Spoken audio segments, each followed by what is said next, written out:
conseil d'administration avec des parties externes dans le conseil d'administration peut effectivement être difficile parce que ça exige une totale transparence. Par contre, un conseil d'avis en matière de gouvernance d'entreprise constitue souvent un bon premier moyen pour l'entreprise d'entrer en concertation avec des conseillers externes. C'est donc bien un organe de concertation, un organe d'avis, d'échange, de recommandation, mais ce n'est pas un organe de décision ou de contrôle tel qu'un conseil d'administration par exemple.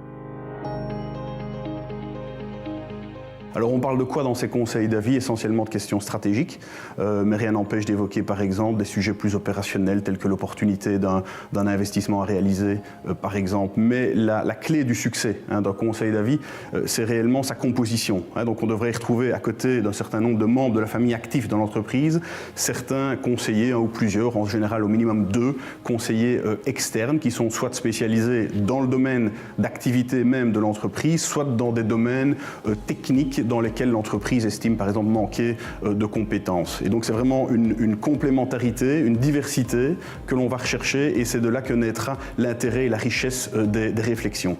Le président du conseil d'avis, qui est souvent le chef d'entreprise, aura aussi un rôle très important. C'est lui qui planifiera les réunions, c'est lui qui déterminera les ordres du jour, par exemple un ordre du jour commun à toutes les réunions complété par des sujets plus ponctuels, des sujets d'actualité pour l'entreprise par exemple. Et c'est lui aussi qui devra avoir l'ouverture d'esprit pour transmettre au préalable, avant les réunions, aux membres externes du conseil d'avis, une série d'informations pertinentes pour que les réunions soient les plus efficaces, les plus rentables et les plus riches possibles. Une fois que toutes ces conditions sont réunies, le conseil d'avis s'avère très souvent être un organe à forte valeur ajoutée pour les entreprises et ça peut aussi déboucher sur l'étape suivante, je dirais, à savoir l'instauration d'un conseil d'administration, donc un organe de décision cette fois-ci, avec des membres indépendants externes à l'entreprise.